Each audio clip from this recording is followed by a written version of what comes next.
नमस्कार, आप सभी दर्शकों का हमारे YouTube चैनल पर स्वागत है। इस वीडियो में हम बात करेंगे दक्षिण पश्चिम मानसून 2024 देश भर में कैसा रहेगा और साथ ही हम बात करेंगे कौन से राज्य में इस मानसून सीजन के दौरान कितनी बारिश हो सकती है और मानसून को लेकर के समुद्री कंडीशन क्या संकेत दे रहे हैं। विस्तार से हम सभी टॉपिक पर इस वीडियो में बात करेंगे। जून से सितंबर तक पूरे देश में कितनी बारिश होगी। तो ये जो पूर्वानुमान है, हमने काफ़ी सारे वेदर मॉडल का एनालिसिस करने के बाद हमें उम्मीद है कि 99% तक ये सटीक साबित होगा। तो आइए चलते इस वीडियो को शुरू करते हैं। सबसे पहले अगर हम बात करें हिंद महासागर में जो कंडीशन मानसून के दौरान है वो किस तरीके से बने रहने की संभावना है। अभी आप देख सकते हैं अप्रैल के दौरान काफ़ी वेदर मॉडल है जो आईओडी को पॉजिटिव की तरफ दिखा रहे हैं और इसके बाद आप देखेंगे मई महीने के दौरान आईओडी थोड़ा सा पॉजिटिव की तरफ और ज़्यादा बढ़ने की संभावना है। लगभग सभी वेदर मॉडल के संकेत के हिसाब से आईओडी जो है वो 0.7% सेल्सियस टेम्परेचर जो है वो ज़्यादा रहने की संभावना है। यानी कि पश्चिमी हिंद महासागर के भागों में जब टेम्परेचर ज़्यादा होता है तो आईओडी की जो कंडीशन है वो पॉजिटिव कहलाती है। उसके बाद मानसून सीजन की स्टार्ट होती है जून से। तो जून में आप देखेंगे आईओडी जो है वो जून के दौरान आप देखेंगे थोड़ा सा पॉजिटिव की तरफ और झुकेगा, यानी कि 0.8 डिग्री के आसपास देखा जा सकता है। उसके बाद में आप जुलाई में भी देखेंगे हल्का सा नीचे की तरफ झुकेगा, लेकिन अगस्त में फिर ये थोड़ा न्यूट्रल की तरफ शिफ्ट होने की संभावना है। लेकिन अगस्त तक आईओडी पॉजिटिव रहने की संभावना है। उसके बाद सितंबर में आईओडी की जो कंडीशन है वो न्यूट्रल हो जाएगी। उसके बाद जो है वो धीरे धीरे नेगेटिव की तरफ शिफ्ट होगा। प्रशांत महासागर में अल नीनो की कंडीशन जो है वो अभी बनी हुई है और ये धीरे धीरे जो है वो अल नीनो की पोजीशन डाउन हो रही है और मई जून के दौरान जो है वो ला नीना उभरने की संभावना दिखाई दे रही है। यानी कि मई में ला नीना की जो पोजीशन है वो 10 से 15% तक बनी रहेगी और न्यूट्रल कंडीशन जो है वो प्रभावी रहेगी।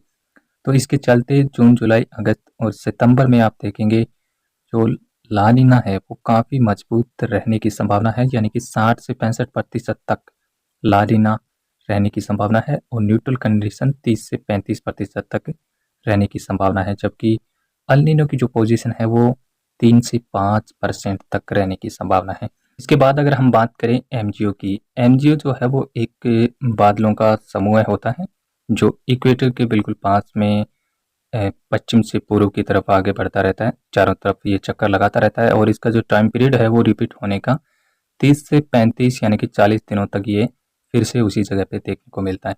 जब भी एमजीओ जो है वो हिंद महासागर में होता है तो उस समय भारतीय मानसून को एनर्जी मिलता है और भारतीय मानसून सक्रिय रहता है उस समय और बंगाल की खाड़ी और अरब सागर दोनों में लगातार स्ट्रॉन्ग वेदर सिस्टम बनते रहते हैं, जिससे देश भर में अच्छी बारिश होने की संभावना रहती है। एमजीओ हालांकि अभी पूर्वी इंडियन ओशियन के भागों पे अप्रैल के दौरान देखा जा सकता है और मानसून सीजन के दौरान ये 3 से 4 ट्रम मानसून पीरियड के दौरान हिंद महासागर में देखा जा सकता है। तो इसके लिहाज से भी आप देखें तो भारतीय मानसून को लगभग काफ़ी समुद्री कंडीशन जो है वो सपोर्ट मिल रहा है। आइए अब जानते हैं इस साल दक्षिण पश्चिम मानसून 2024 देश भर में कैसा रहेगा। 1 जून से लेकर 30 सितंबर तक पूरे देश में जो सामान्य बारिश का आंकड़ा है वो 868.6 मिलीमीटर बारिश जो है वो पूरे मानसून सीजन के दौरान देखने को मिलती है। ये जो है वो औसतन बारिश का आंकड़ा है और इससे 4% कम और 4% अधिक बारिश जो होती है वो सामान्य बारिश के अंतर्गत आती है।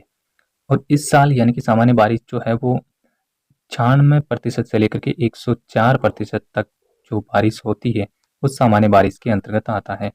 और इस साल जो है वो 102 से लेकर के 106% तक बारिश होने की संभावना है। यानी कि सामान्य से थोड़ी अधिक वर्षा इस साल देश भर में देखने को मिल सकती है। यानी कि 885.9 मिलीमीटर से 920.7 मिलीमीटर बारिश होने का अनुमान जो है वो इस साल लगाया जा रहा है और देश भर में ये मानसून जो है वो काफ़ी अच्छा रहने की संभावना है।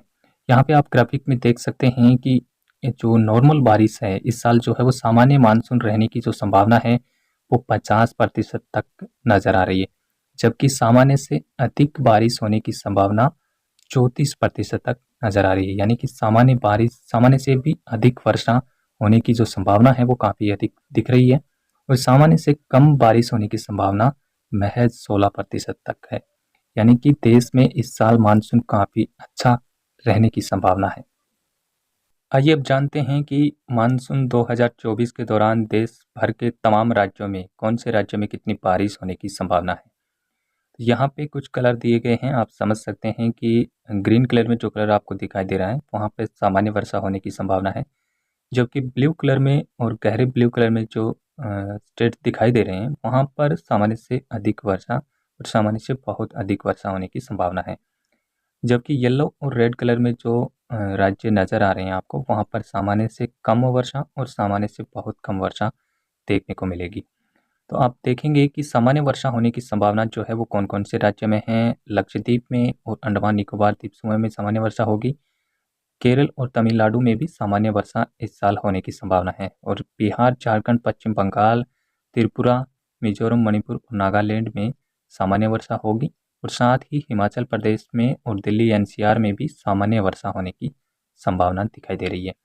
इसके अलावा सामान्य से अधिक वर्षा जो है वो कर्नाटका, महाराष्ट्र, गोवा, गुजरात और साथ ही पंजाब, हरियाणा, जम्मू कश्मीर और उत्तराखंड के भागों में सामान्य से अधिक वर्षा होने की संभावना है।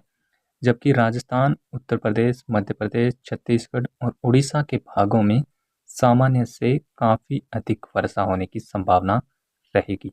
इसके अलावा सामान्य से कम वर्षा के जो आंकड़े हैं वो तेलंगाना, आंध्र प्रदेश और मेघालय, असम, लद्दाख रीजन में सामान्य से कम वर्षा होने की संभावना दिखाई दे रही है। तो वहीं पर सिक्किम और अरुणाचल प्रदेश में सामान्य से काफ़ी कम वर्षा इस साल देखी जा सकती है। तो यानी कि कुल मिलाकर के देश के ज़्यादातर राज्यों में सामान्य या फिर सामान्य से ज़्यादा वर्षा होने की संभावना है। विशेष करके मध्य और उत्तर पश्चिमी भारत का ये जो रीजन आप देख रहे हैं, यहाँ पर सामान्य से ज़्यादा वर्षा होगी और मानसून ज़्यादातर यहीं पर मेहरबान रहने की संभावना है। कुछ इलाके जो तेलंगाना और आंध्र प्रदेश के हैं, और यहाँ पे जो सीमावर्ती कुछ इलाके महाराष्ट्र और कर्नाटक के भी हो सकते हैं, दक्षिणी छत्तीसगढ़ के कुछ इलाके हैं जहाँ पर सामान्य से थोड़ी कम वर्षा। ये जो रीजन है लगातार आप मंथली वेदर फोरकास्ट में देखेंगे, वो हम अगले वीडियो में लेके आएंगे। उसमें दिखाएंगे कि ये जो रीजन है काफ़ी बड़ा रीजन है, यहाँ पे लगातार कम वर्षा दिख रही है, और साथ ही पूर्वी भारत के ये जो रीजन इलाके हैं यहाँ पर भी सामान्य से कम वर्षा दिखाई दे रही है। कुछ जो बॉर्डरवर्ती इलाके हैं छत्तीसगढ़ के, जैसे महाराष्ट्र के, तो इन भागों में थोड़ी कम वर्षा हो सकती है, लेकिन पूरे स्टेट की अगर हम बात करें तो इस हिसाब से ये मैप तैयार किया गया है। तो कुल मिलाकर के देश में सामान्य से अधिक वर्षा होने की संभावना है, यानी कि 102 से 106% तक बारिश होने की संभावना इस मानसून सीजन के दौरान दिखाई दे रही है। तो फिलहाल इस वीडियो में अभी इतना ही। अगर वीडियो में दी गई जानकारी आपको पसंद आए तो वीडियो को लाइक, शेयर और सब्सक्राइब जरूर करें। धन्यवाद।